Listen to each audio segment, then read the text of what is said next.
The King's Stilts by Dr. Seuss.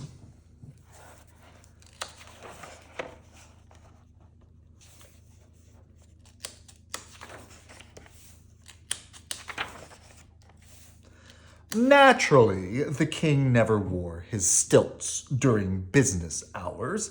When King Bertram worked, he really worked, and his stilts stood forgotten in this tall stilt closet in the castle's front hallway.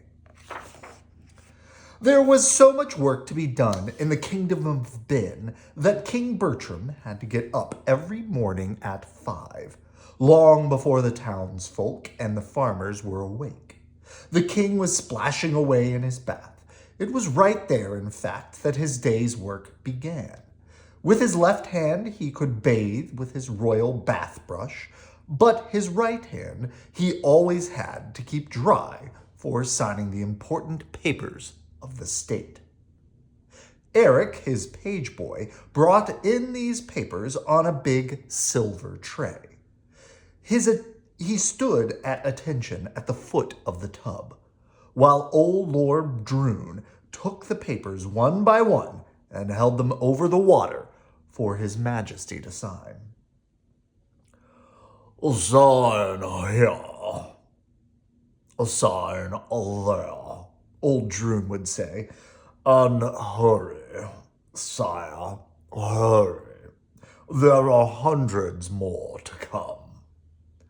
It was just the same at breakfast. The king cut and buttered his toast with only his left hand. With his right, he kept signing royal orders and commands. By 7 every morning, the king had always finished more business than most kings do in a month. He had to get all this done before 7, for that was the hour when his big work commenced. The most difficult and important work in the whole kingdom of Ben. This was the work of caring for the mighty dike trees, that protected the people of Ben from the sea. The sea pushed against excuse me. The sea pushed against the kingdom on 3 sides. The kingdom was a low one. The sea was a high one. And only the dike trees kept the sea from pouring in. They grew so close together in a row along the shore that they held back the water with their heavy, knotted roots. But to keep these trees strong and sturdy was not an easy task. They were more spicy than pine trees, and their roots were very tasty to certain sorts of birds. This was a kind of giant blackbird with a sharp and pointed beak. Nazzards, they were called by the people of Ben. These nazzards were always flying about over the dike trees, waiting for a chance to swoop down and peck. If nobody stopped them, the roots would soon give way. Then the sea would pour in with a terrible roar, and every last soul in the kingdom would drown. But King Bertram did not permit this to happen. He had gathered together in his kingdom the largest and the smartest cats in all the world and had trained them to chase the nazzards away. These cats were called patrol cats and wore badges that said PC, patrol cat. Everything in Ben, said King Bertram, depends on our patrol cats. They are more important than our army, our navy, and our fire department too, for they keep the nazzards away from the dike trees, and the dike trees keep the ocean back out of our land. 1,000 cats in all. They divided up the work. 500 guarded the kingdom by day, and the other 500 kept watch through the night. At 7 every morning came the changing of the cat guard. At the sound of a trumpet, the king left his breakfast and mounted his horse for the daily review. Fresh, brisk, and well-fed, the 500 day cats marched past him toward the dark dike trees to take up their watch. At the same time, the night cats, muddy, tired, and hungry, headed home to their kennels for their 12 hours' rest. There was rest for the cats. There was none for the king. It took every minute of his morning to see that they were given the very best of care. The huts that they slept in must be kept clean and tidy. Each cat must be brushed and his whiskers trimmed just so. The cat kitchen was even bigger and grander than the king's, and the cooks who did the cooking were the chief cooks in the land. "Your Majesty," the chief in charge of fish would always say, "tell us what you think. The food we feed our cats is perfect." And the king would look over the huge wet baskets of fish, choosing only the finest and the freshest to serve to his patrol cats. So went the morning. Then all afternoon, both in winter and summer, the king made his rounds by the edge of the sea. Every root of every dike tree was inspected every day. But finally at 5 o'clock, the great task was finished. Then the king smiled. "A hard day," he'd say, "full of nizzardly worries. A long day," he'd say.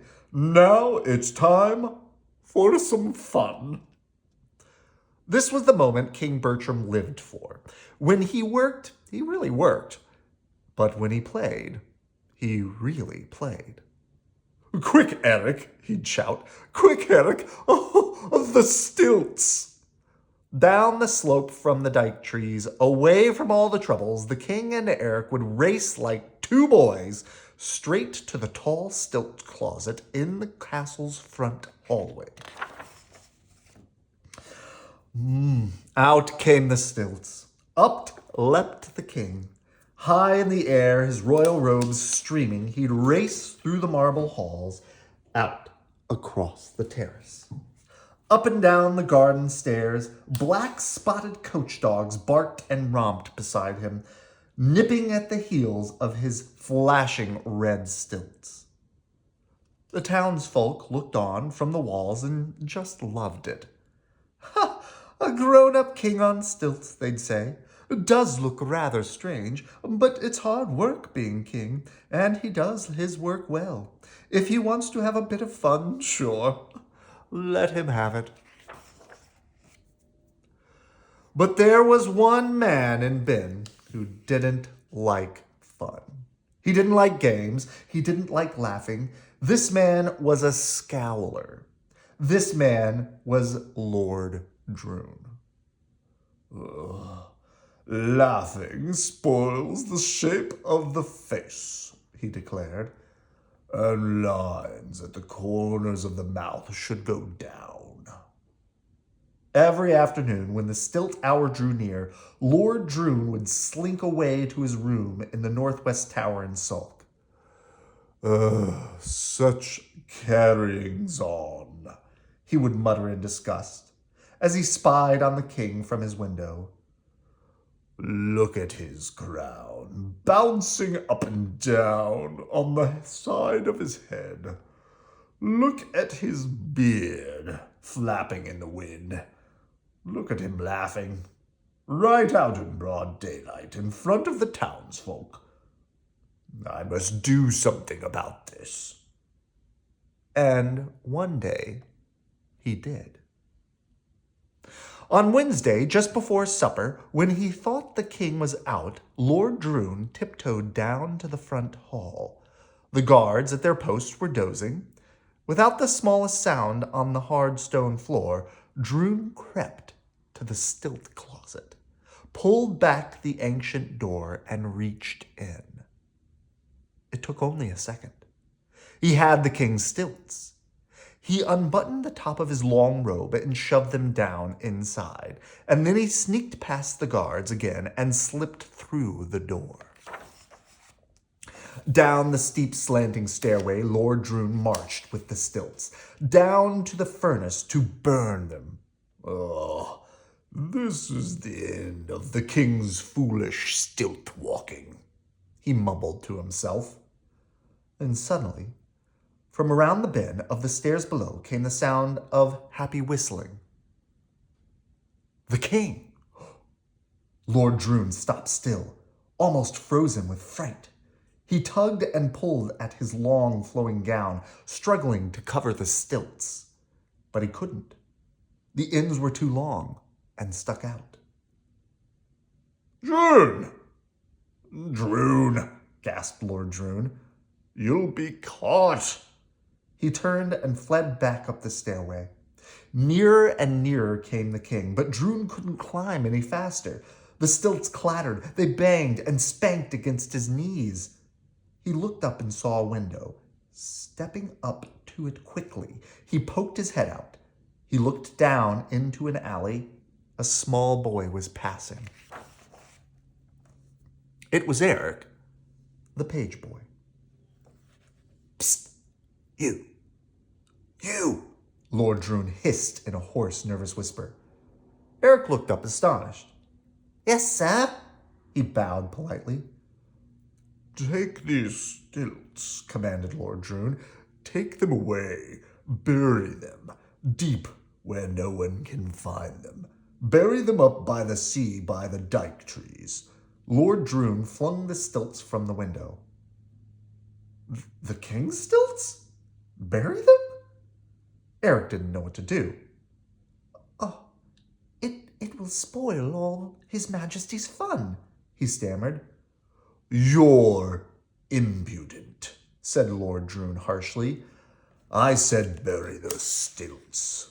What's more, young man, don't you ever come back or I'll have you locked up. I'll have no impudent boy around this castle. But I'm the king's own page boy, gasped Eric, hardly able to understand this dreadful command. You were the king's own page boy, snapped Lord Droon. He pulled in his head and slammed down the window. Never before had Eric been so puzzled. Never in his life had he felt so sad. But there was nothing to do but obey the command. He picked up the stilts and walked straight toward the road that led to the sea.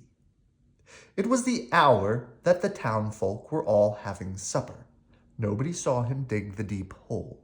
Nobody saw him bury the stilts. At 5 the next afternoon, the halls of the castle echoed the king's mournful shouts. A droon! A droon! They're gone! They're gone! The king stood groping in the empty stilt closet, hopelessly searching for what wasn't there. Lord Droon chuckled to himself. He had expected this to happen and was ready with his lie.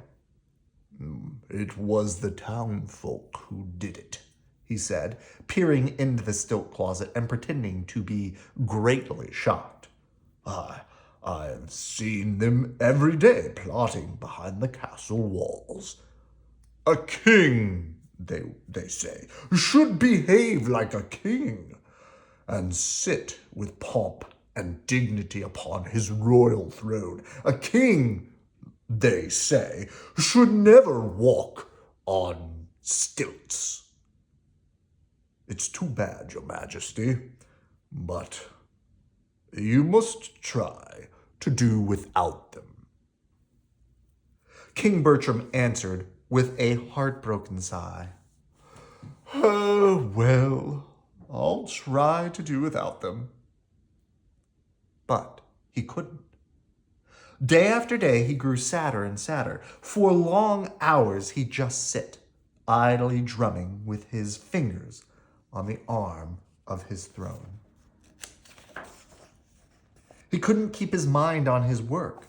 His commands to the patrol cats sounded feeble and faint. The cats seemed to know it and wouldn't obey. Day by day, they grew lazier and lazier, uncombed and unbrushed. They slept most of the day and grew fat. No one bothered to put their PC badges on them, for as chasers of nizzards, they weren't worth a thing. Day by day, the lizards grew bolder and bolder. They cackled and fluttered over the dike trees. They flew down and almost seemed to sneer at the lazy, sleeping cats. The townsfolk began to feel frightened. Housewives couldn't keep their minds on their housework. They had heard lizards flapping over their rooftops and poked their heads out for a look. If the cats don't keep those lizards away from our dike trees, they asked one another, what will keep the ocean back out of our land? Bootmakers couldn't keep their minds on their boots. Goldsmiths couldn't keep their minds on their gold. Cart drivers couldn't keep their minds on where they were going. They'd stop their carts on the road and talk in low, excited whispers. Look at those lizards. Where are the cats? Oh, I'll tell you where the cats are. Everywhere they shouldn't be, and mostly fast asleep. Oh, something must be wrong with the king. Oh, yes. Something's certainly wrong with the king. Only Eric, the page boy, knew what was wrong. Night after night, he tossed in his bed, thinking of the stilts lying deep underground. Finally, one night, he could stand it no longer. Droon or no droon, he would go to the king. At dawn the next day, he leapt out of bed and made straight for the castle. Breathless and panting, he raced through the royal gates and up the broad stairs. The king was strolling sadly on the terrace with Lord Droon and 2 guards. Eric rushed up. He must tell the king. Droon or no droon, he was going to tell. But Lord Droon saw him coming and stepped quickly forward. Impudent boy, what are you doing here? Before Eric could answer and pushed past him to the king, Lord Droon grabbed him. He looked at Eric sharply, and suddenly the corners of his mouth turned up in a grin. A shrewd, evil grin. Your face, he said. What's wrong with your face?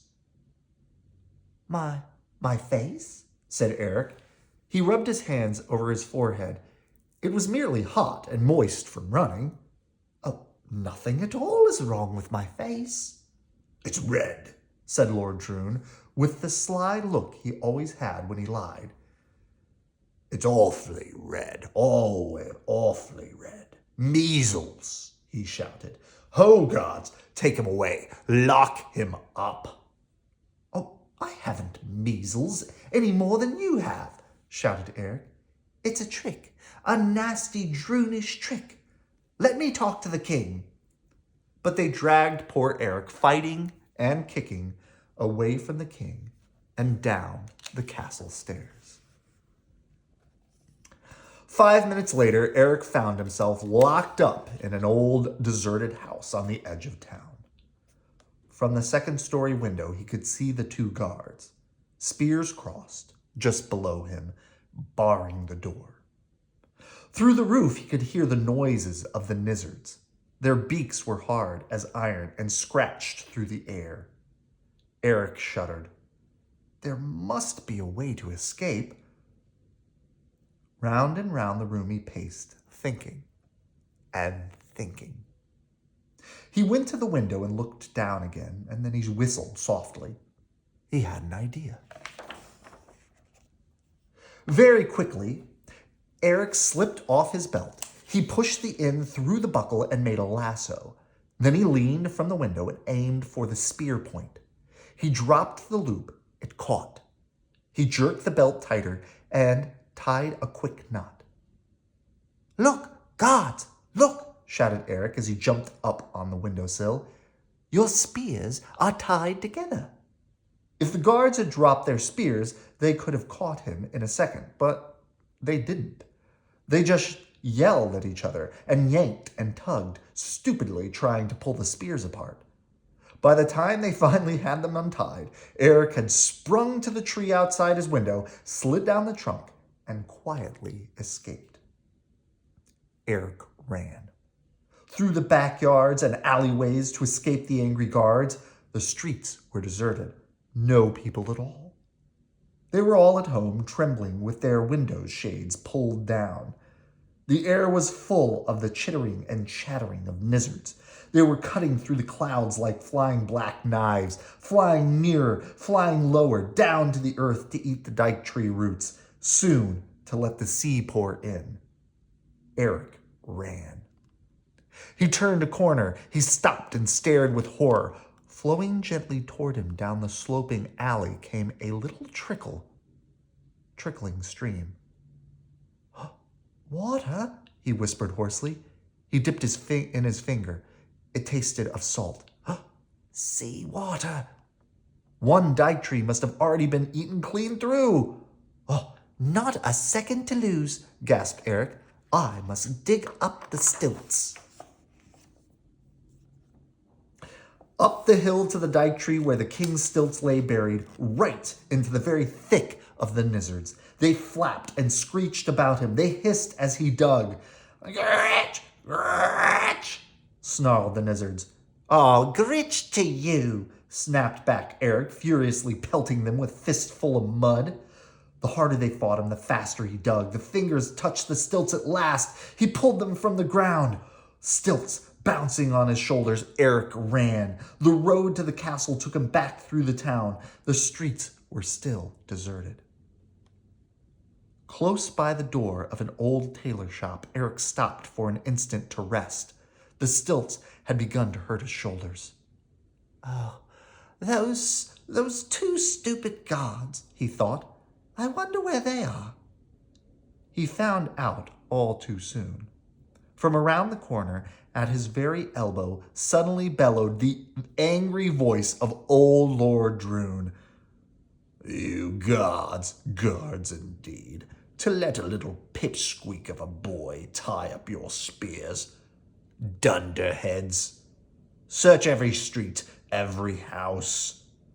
Eric heard the clattering of their heavy hobnail boots. No time to run, nowhere to hide. Wait. Those clothes in the tailor shop. Eric ducked inside. An instant later, Lord Droon and the guards appeared around the corner. "Search the tailor shop first," commanded Lord Droon. But just as he said this, from out of the shop strode a strange, tall man.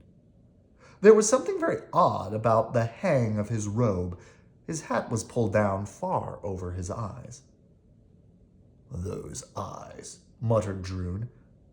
"Have I seen them before?" He stepped in front of the tall man blocking his path. The tall man's mouth went suddenly dry. Are you, he stammered hoarsely, "are you by any chance seeking a small boy with no belt?" "Which way?" shouted the guards. "Which way did he go?" Oh, that way," said Eric as he nodded toward the sea. With a clatter of hobnails, the two guards were off, Lord Droon sputtering and scolding along behind them. "No time to shrink down to a boy again," thought Eric. "I'll have to stay a tall man."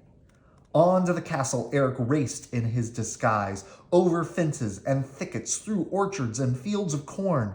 Everywhere he saw patrol cats, useless and limp, fast asleep on haystacks, dozing in the trees. Then suddenly, just ahead, he saw the king.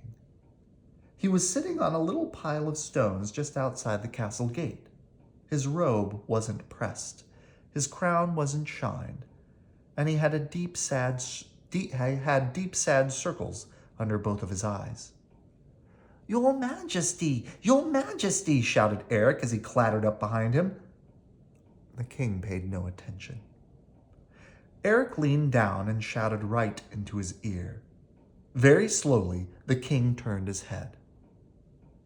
Well, sighed King Bertram, and who may you be?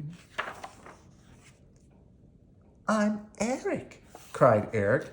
He let the robe that was covering him drop to the ground. The king's own red stilts flashed bright in the sun. Down from the stilts leapt Eric, the page boy. Up onto the stilts sprang Bertram, the king. He drew a great kingly breath, the first one in weeks. His head shot up high, his chest broad and wide. Bertram of Ben was sturdy, straight, and strong again, and every inch a king. Patrol cats! It was the loudest command ever shouted in Ben. The king's voice seemed to roll up from deep in his boots. It echoed down the valleys. It rumbled through the hills. From wherever they had wandered, the cats heard the call. They fell in line. They fell in step. They marched ahead, 1,000 strong. Up the hill to the dike trees, they followed Eric and the king. Day cats to the left flank, night cats to the right. Charge! The king shouted. 100,000 nizzards stopped their pecking and sprang to meet the charge. The dike trees shook as the cats roared their war cry. The sea's surface swirled into wild, raging whirlpools. The noise was heard in Sombaland, 500 miles away. The fur flew fast, but the feathers flew faster. It took only 10 minutes. The kingdom was saved. The townfolk stopped trembling indoors behind their window shades. They rushed out from their houses and filled the air with cheers. The king punished Droon in the most fitting way. He sent him to live by himself with a guard of patrol cats in that old deserted house with the sign that said measles. And he made him eat nizzards 3 times every day. Stewed nizzards for breakfast, cold nizzards for lunch, fried nizzards for supper. And every other Thursday, they served him nizzard hash. But to Eric, his page boy, the king gave a fine and just reward. He ordered the royal carpenter to make another pair of stilts, tall stilts, red and flashing, exactly like his own. And from then on, every day at 5, they always raced on stilts together. And when they played, they really played. And when they worked, they really worked. And all the cats kept the nizzards away from the dike trees, and the dike trees kept the water back out of the land.